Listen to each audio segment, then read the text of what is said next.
What's up, adventurers? My name is Platinum Phoenix, and welcome back to Fire Emblem Engage. Last time, we completed the final Emblem Paralogue with Mars Emblem Paralogue. And this time, we are going to be doing the final Paralogue in the entire game. But before we get into it, we need to go over a couple of support conversations. So the first one we need to do is Fram and Phoenix. So let's see what they have to say. Fram, I'm sorry for what I said. I didn't mean to upset you. Nah, it's okay. I'm sorry for bursting into tears like that. I've just felt really attached to you since you woke up. No, scratch that. Since before you woke up.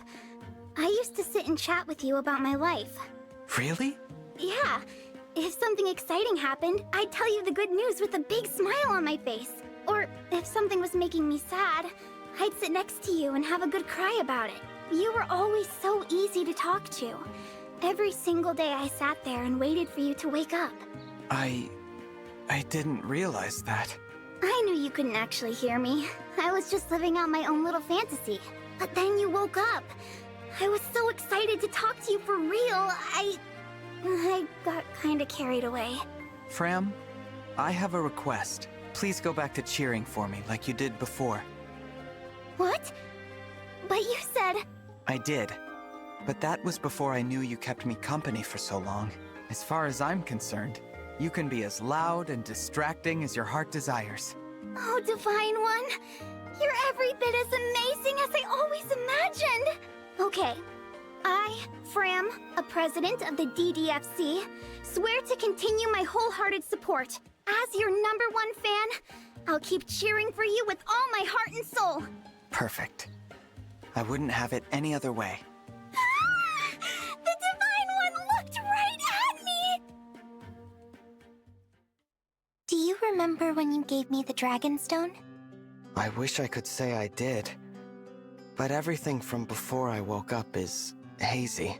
Well, you and I met just one time, 1,000 years ago. We only met once? Mm-hmm.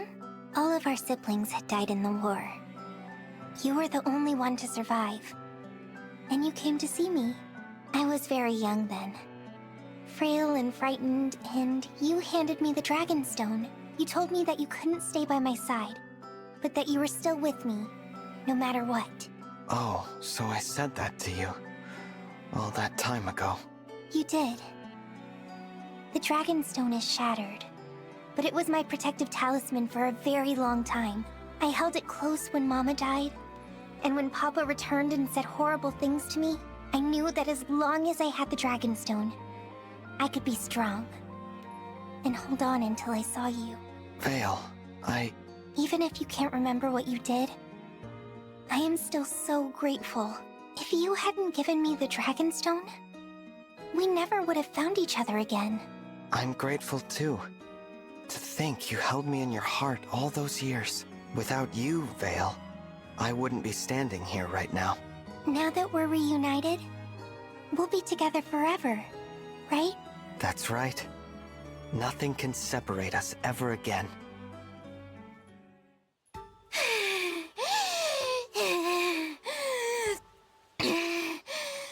I thought I was going to die.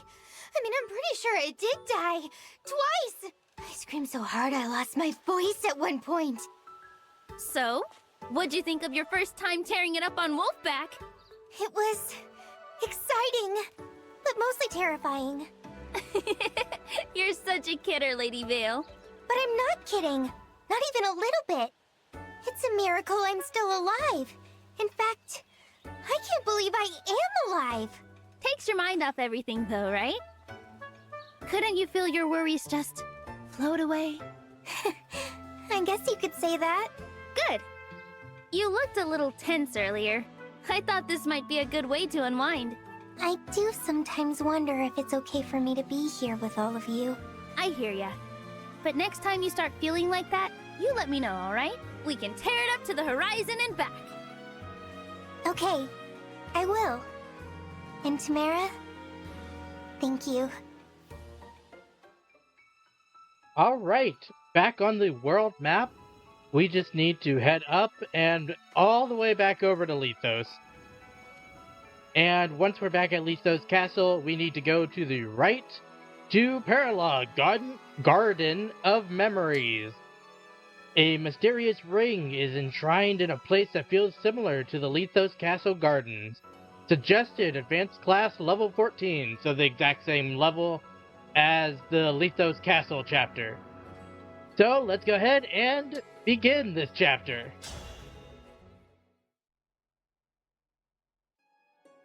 Oh my! Are my eyes lying to me? This is quite a surprise.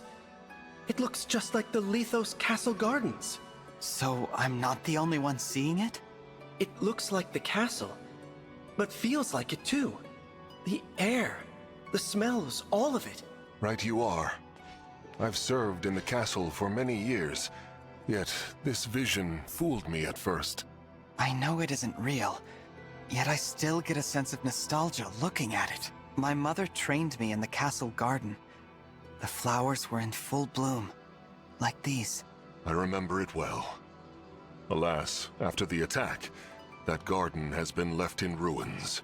It has, hasn't it? Look, over there. I can see something glimmering. Do you see it too? Is that an altar? And on it, there's a ring. I thought we'd gathered all the emblem rings.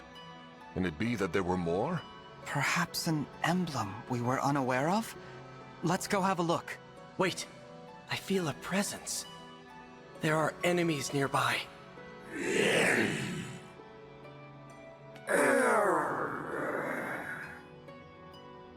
Corrupted? They must be here for the ring. We can't let them take it. That ring might belong to another emblem. I fight beside you once more, Divine One. That ring. Could it be? Alright, getting started with this fight. We are just going to be taking our core group of 12, which all of these look correct, so we are just going to leave those, and then we need to swap around spaces, because I want Ivy to be here, I need Seedle to be over on this side, and we're really just flipping back and forth kind of here, but I think that should work decently well. I think I'm going to switch these two. And over here, is there any way that it matters? Actually, that should work just fine. And we should leave it like this, I think. So let's go ahead and start this fight. Oh, and our victory condition is recover the ring, except this is one that, you know, may have more objectives afterwards. And we are defeated if Phoenix is defeated or the foe escapes. And by the foe escaping, it means that if this unit somehow can run all the way up here, you lose. In reality, that should never happen. No mistakes. In fact, we're going to go right here, and I think I'm actually going to engage this first turn, because I don't think that Ivy can take this one out without engaging. So we'll just engage and use lightning, which I believe has the best chance of hitting. And the corrupted gets voice lines now, I guess. What I was going to say is that there is a very strict strategy for this first turn in particular, because we want to get this ring back as soon as possible. But I don't really want... I think I'm going to engage. I have to engage here. Engage. In order for the Divine Dragon to actually attack this turn. Kind of you. And once that's done, I'm going to move literally everyone else before attacking that unit. Ahead. Because once you attack that unit, more stuff happens, and then it restarts your turn for some reason. So you want to make sure that every single one of your units have moved and or attacked somebody before you take this guy's second life. And all of these units, actually, I think I'm just going to put you there. But all those units are fine. And then the only ones that need to move here are Hortensia, which I think I want to put here. And we're going to take out this one so that it can't attack me. And then the other ones I want to move over there, nice crit, you didn't need it, are Celine and Alfred, actually. And I'm going to put Alfred down here, which will make sense in a minute. My will is and Celine, I'm going to engage and use Warp Ragnarok to get her over into the middle over here. And we're just going to attack this one. And that should be all of the units that need to move. So we are now not going to end turn. We are now going to take out this unit and get us our ring that they promised.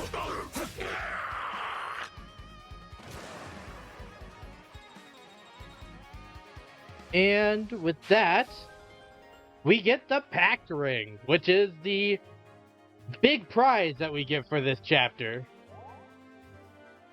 You have retrieved the ring. And here's why this chapter is not great. That's a lot of units. And more corrupted voice lines. Reinforcements!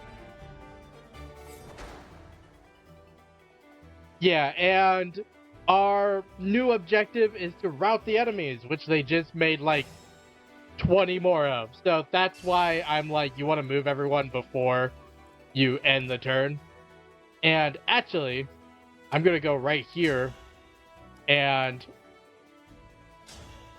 I guess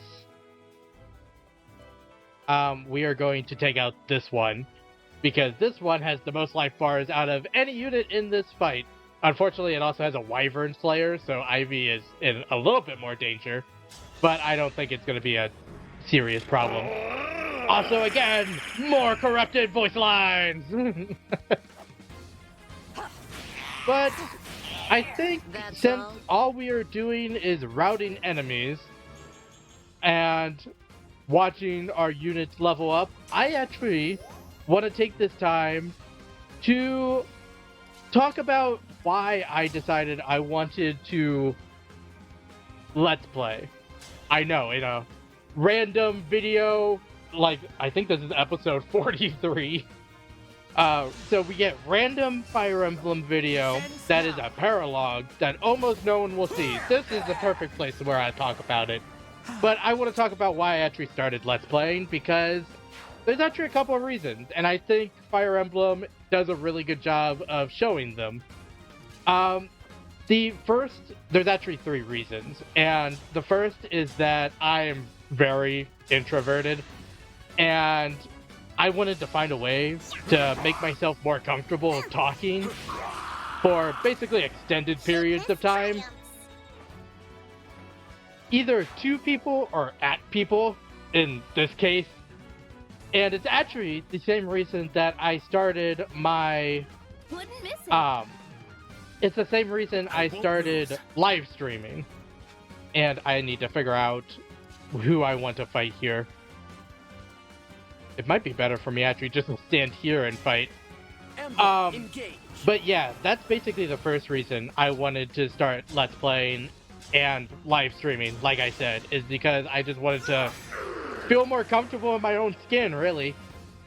But the second reason I wanted to start start Let's Playing is because I was actually starting to grow bored playing these games.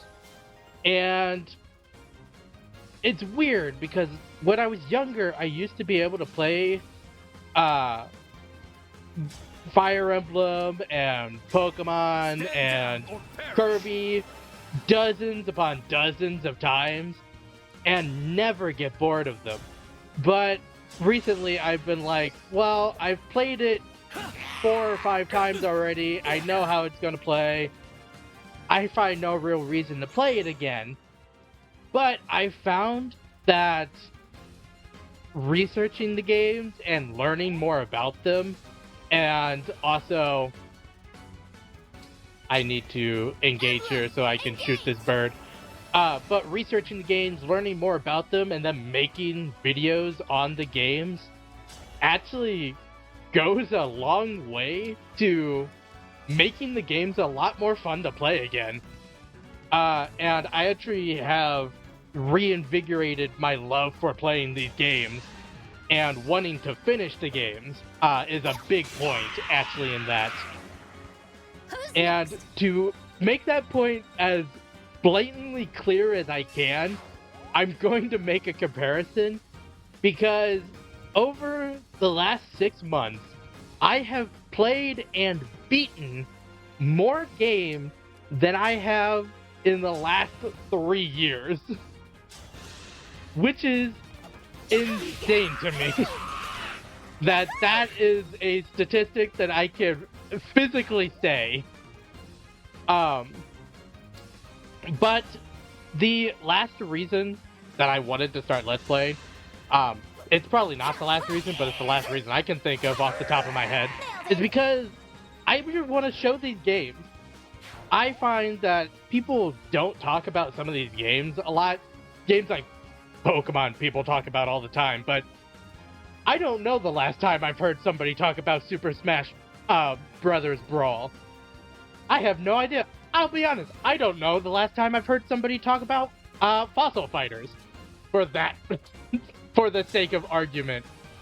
It's just not games I hear people talk about very often, and I wanted to just bring attention to them. And a big reason for that is a lot of the games I've been playing and been covering on the channel are actually a little older. Like, a couple of the games I just said, Pokemon is a big one, but people talk about it all the time. But that came out in 2004, and Fossil Fighters came out in 2008, and even Kirby Mass Attack, which is the game I am doing side by side with this one, came out in 2011, which is still 14 years ago. So it's just a lot of me wanting to show these games that are a little bit older. This game does not fit into that category, but I just wanted to be able to show them and maybe introduce new players to them. To basically, my main goal in making these videos is to get people to want to try these games. And if I can make people excited to play these games, I feel like I have succeeded.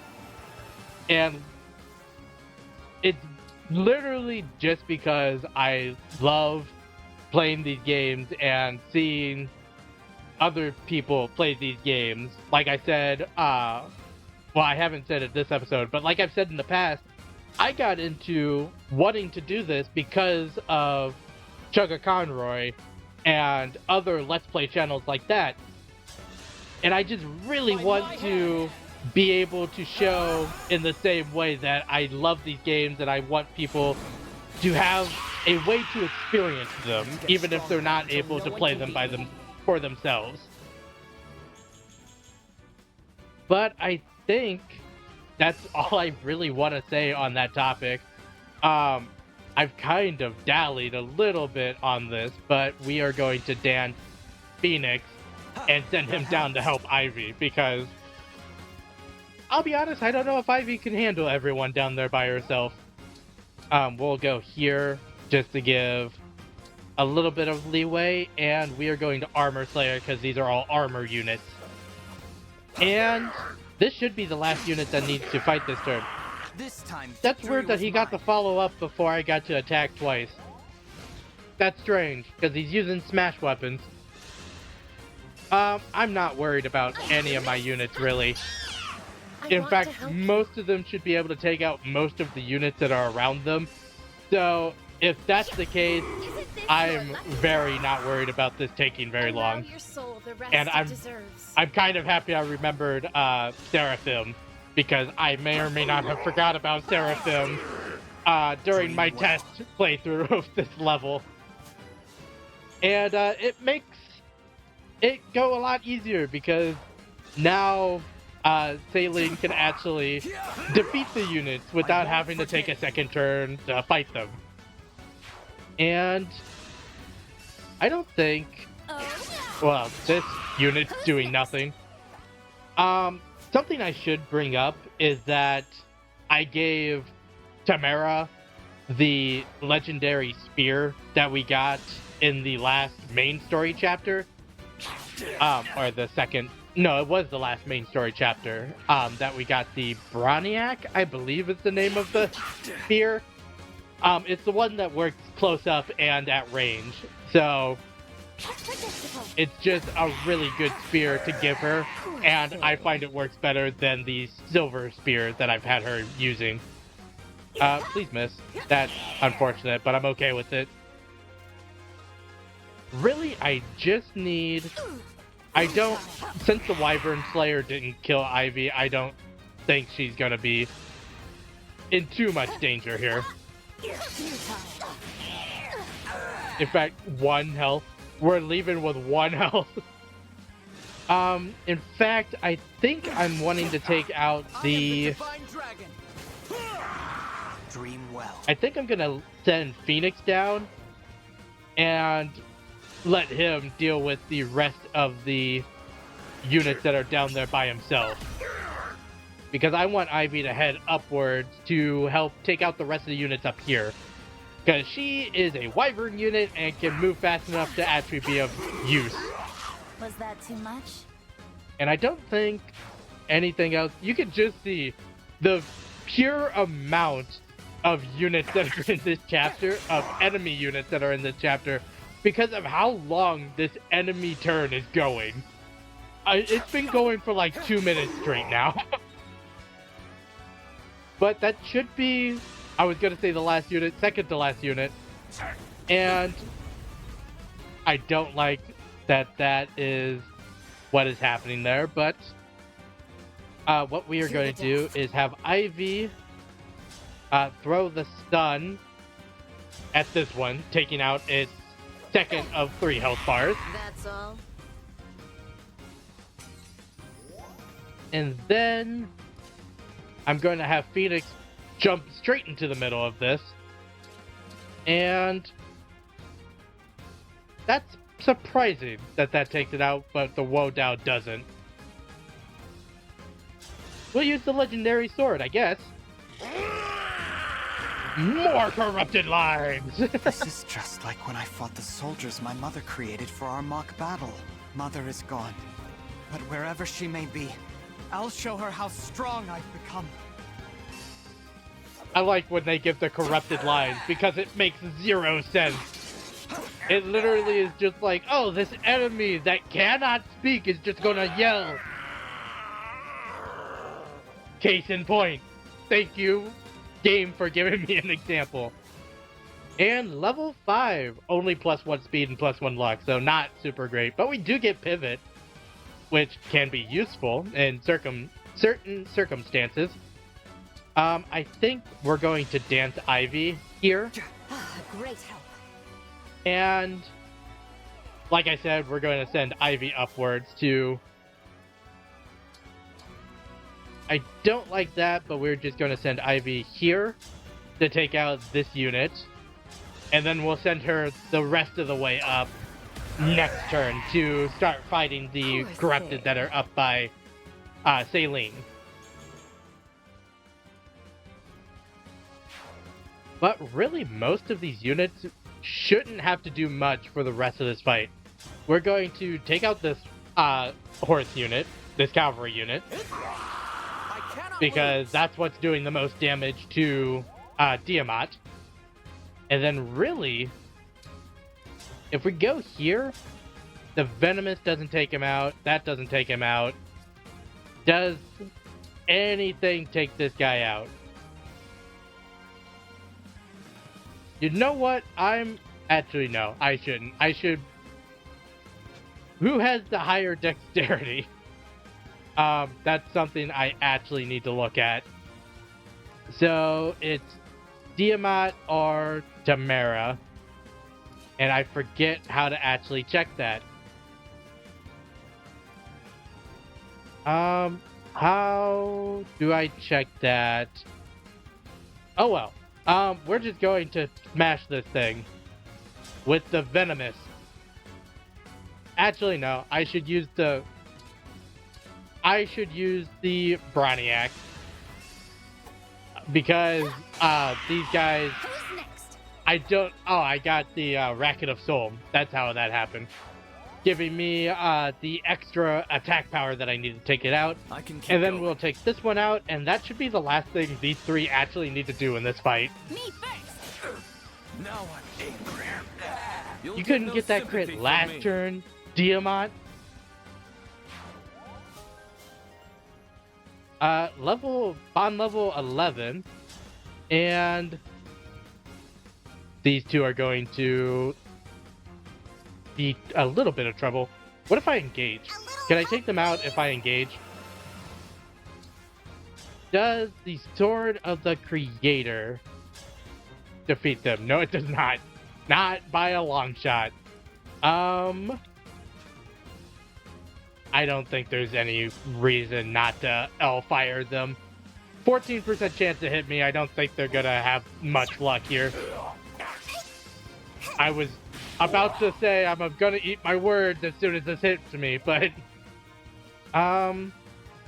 let's take out the Brawler unit because they can actually hurt me. And I just remembered that Celica hurts me every time I attack, To help you. which sucks, but should not be a super big problem. We need to take out both of these. So we are going to throw the dagger at this one, I could use some tea after that. and then we are Please, going don't to worry. shoot this one. And that's the last thing these two need to do. A good wind. And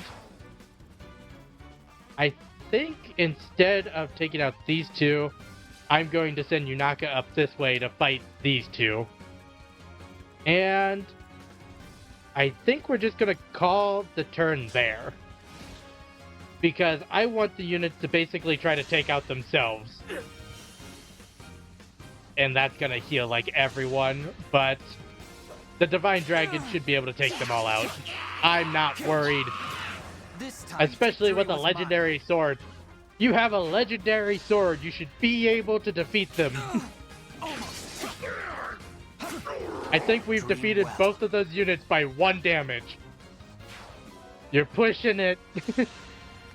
And this isn't going to worry me at all because Cecil has holdout, so he has no way of actually dying in that circumstance.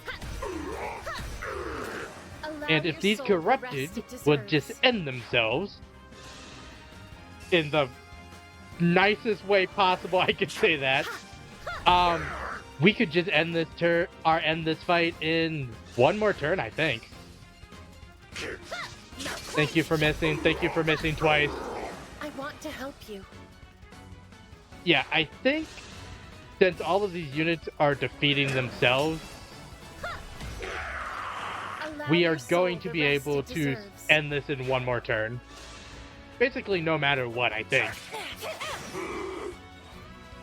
Please line up in a row. I'm begging you. Thank you. Because I'm going to become a dragon and shoot water at both of you. This one... Focused. Did it hit me? Oh, level 2. +1 speed, +1 defense, +1 resistance, and +1 luck. And no, it did not hit me. So, Hortensia will take out this one. Ivy and Celine should take out the middle ones. And then, Phoenix will take out these two down here. I'm going to use the Wodao because I prefer the Wodao.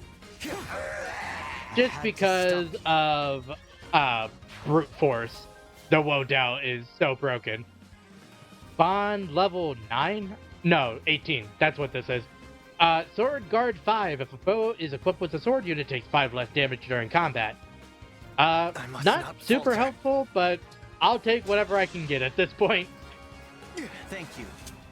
Just taking a little bit less damage overall will be super helpful. And it doesn't matter where Cedal goes at this point, because we should be ending it probably on the enemy's turn this turn, but it won't be this turn, and that's why I like the Woe Dow for 4th. Just causing more damage from the critical hits. Those two don't need to do anything. You aren't really going to do much. We are going to engage Yunaka.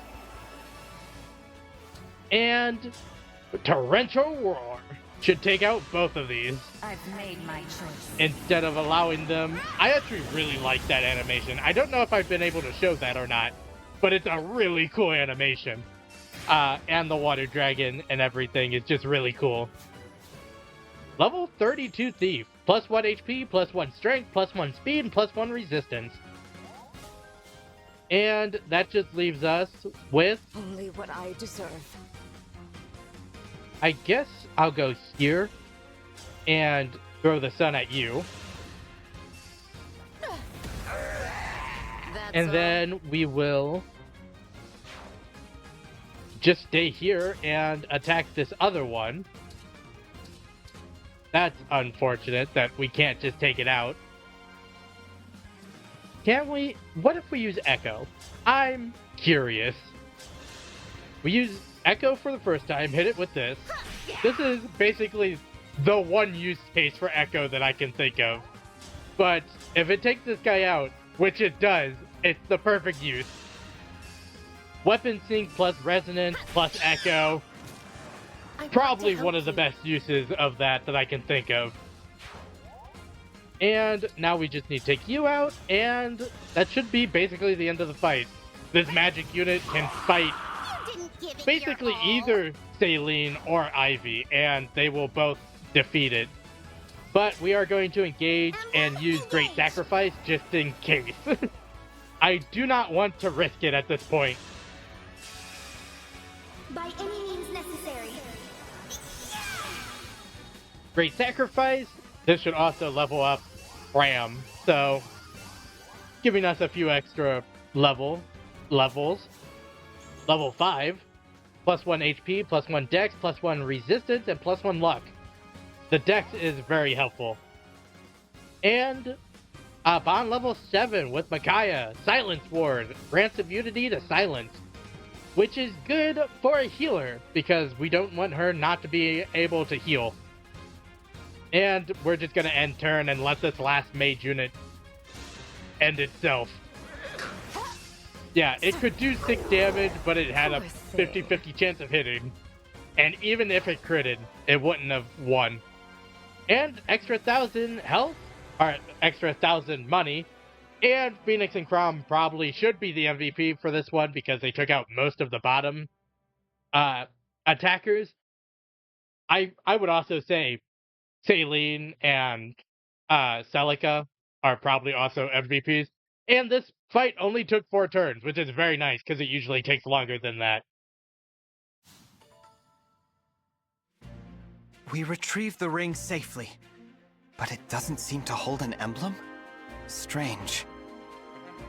Is it but a normal ring? It seems so, but when I hold the ring, I feel a warmth stirring in my chest. So it's as I suspected. What is it that you have surmised? The Pact ring. It belongs to and holds the power of Divine Dragon Monarch Lumera. What else do you know about this Pact ring, Marth? Lumera once said that divine dragons will give a special ring to someone they truly trust. The ring strengthens the bond between the two and brings them closer together. It grants special powers to the divine dragon and anyone they make a pact with, of any sort. So, Mother once gave this ring to someone she trusted and had a special connection with? That's what I'd guess too. But she'd lost her friends and allies in the war, so who she gave the ring to, or if she gave it at all, there's just no way to know. Mother. But we know that as long as she lived, the most important person to her was you. You should inherit the ring. Give it to your most trusted ally. I'll think long and hard before I decide who's worthy to wear it. Oh, that we've arrived at this place. It must be the work of Queen Lumera. It's a happy thought. Mother watching over me. But the fight ahead is my own. I must be strong. Let's go. I'm reluctant to leave. But there is much work to do. Alright, and that is the final paralogue in the game. But before ending this episode, I really need to talk about the Pact Ring, because it is special in a couple of different ways. The first thing is that you can only give it to one person, first off. So whoever you give it to, that is the one person you can give it to, and you cannot switch it after you give it to a person, so you have to be very specific. Also, whoever you give it to gets a couple of benefits, but they also have to have a rank A support level with the Divine Dragon in order for them to even be able to give them the Pact Ring, because they have to be somebody that you trust and everything, as Mart said in the cutscene. But the biggest reward that you get for whoever you give the Pact Ring to is bond level 21 with the Divine Dragon, which means that they get a sync skill with the title Boon of Elios. And what it does is it grants bonus crit and dodge equal to 2 times the number of allies that have acted that turn, which is amazing for frontline units. Because it just allows them to run in and have a lot of crit chances and a lot of ways to dodge attacks just for being engaged with the Divine Dragon at that point. But only one character or one unit can have bond level 21 with the Divine Dragon and get the Boon of Elios. So, I'm actually leaving it up to the audience. I want to ask, out of the, 11 characters that fought in this battle, which I am listing all of the names on screen right now, who would you want me to give this Pact Ring to allow them to have the Boon of Elios? Leave it in the comments below, or if you go to the posts on the channel, I will also be asking the same question there, and you can vote there or comment there if you want as well. But with that being said, I think we're going to end this episode here. So, I hope that everyone enjoyed watching. If you did, make sure to like, comment, and subscribe to the channel. Next time, we have to go destroy a couple of fell dragon shards. But until then, happy adventuring.